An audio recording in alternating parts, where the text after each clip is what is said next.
Assalamualaikum warahmatullahi wabarakatuh. Halo, selamat pagi, selamat siang, dan selamat malam. Saya Haryani Talib, peserta Latsar CPNS 2021. Kali ini saya akan mempresentasikan infografik alur pelayanan.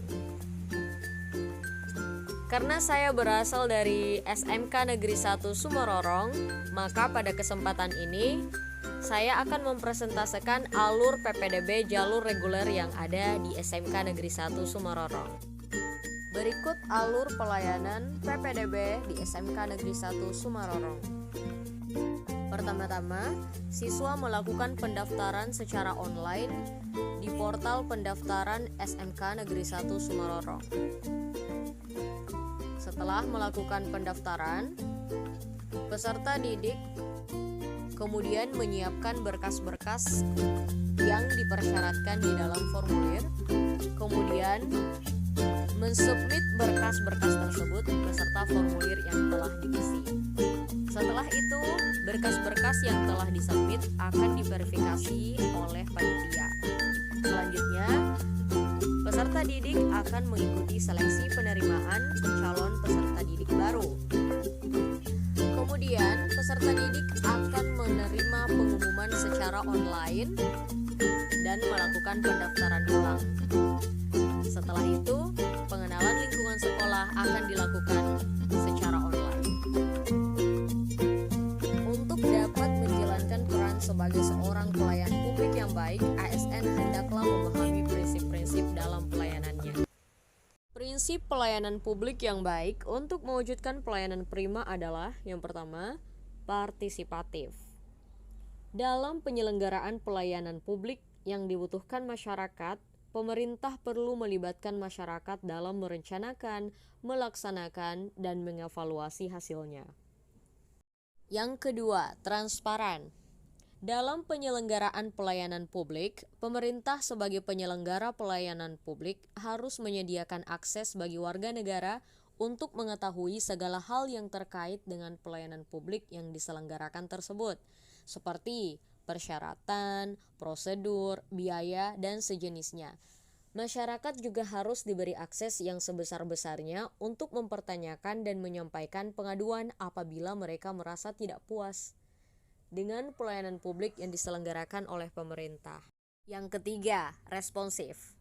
Dalam penyelenggaraan pelayanan publik, pemerintah wajib mendengar dan memenuhi tuntutan kebutuhan warga negaranya, tidak hanya terkait dengan bentuk dan jenis pelayanan publik yang mereka butuhkan, akan tetapi juga terkait dengan mekanisme penyelenggaraan layanan, jam pelayanan, prosedur, dan biaya penyelenggaraan pelayanan. Sebagai klien masyarakat, birokrasi wajib mendengarkan aspirasi dan keinginan masyarakat yang menduduki posisi sebagai agen. Yang keempat, tidak diskriminatif. Pelayanan publik yang diselenggarakan oleh pemerintah tidak boleh dibedakan antara satu warga negara dengan warga negara yang lain atas perbedaan identitas warga negara, seperti status sosial, pandangan politik, agama, profesi, jenis kelamin, difabel, dan sejenisnya. Prinsip pelayanan yang kelima adalah mudah dan murah.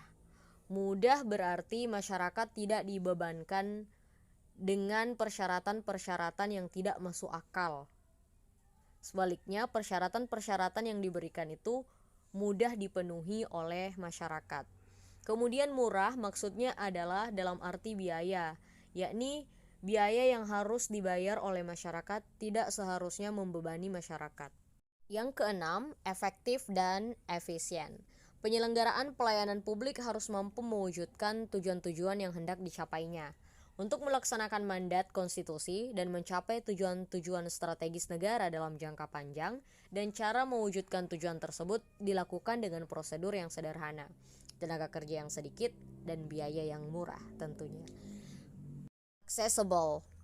Pelayanan publik yang diselenggarakan oleh pemerintah harus dapat dijangkau oleh warga negara yang membutuhkan. Dalam arti fisik, berarti dekat, terjangkau dengan kendaraan publik, mudah dilihat, gampang ditemukan, dan lain sebagainya. Dapat dijangkau dalam arti non-fisik yang terkait dengan biaya dan persyaratan yang harus dipenuhi oleh masyarakat untuk mendapatkan layanan tersebut. Yang kedelapan, accountable. Penyelenggaraan pelayanan publik dilakukan dengan menggunakan fasilitas. Penyelenggaraan pelayanan publik dilakukan dengan menggunakan fasilitas dan sumber daya manusia yang dibiayai oleh warga negara melalui pajak yang mereka bayar. Oleh karena itu, semua bentuk penyelenggaraan pelayanan publik harus dapat dipertanggungjawabkan secara terbuka kepada masyarakat. Prinsip pelayanan berkeadilan.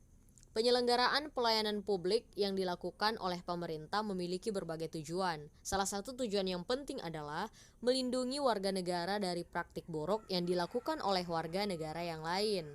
Salah satu tujuan yang penting adalah melindungi warga negara dari praktik buruk yang dilakukan oleh warga negara yang lain. Oleh karena itu, penyelenggaraan pelayanan publik harus dapat dijadikan sebagai alat melindungi kelompok. Oleh karena itu, penyelenggaraan pelayanan publik harus dapat dijadikan sebagai alat melindungi kelompok rentan dan mampu menghadirkan rasa keadilan bagi kelompok lemah ketika berhadapan dengan kelompok yang kuat.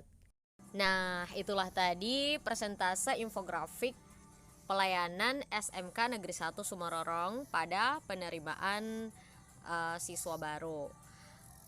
Terima kasih telah menyimak. Sesungguhnya video presentase ini dibuat untuk memenuhi tugas Latsar Agenda 3. Terima kasih telah menyaksikan. Semoga bermanfaat. Jangan lupa like, comment, and subscribe. Terima kasih. Assalamualaikum warahmatullahi wabarakatuh.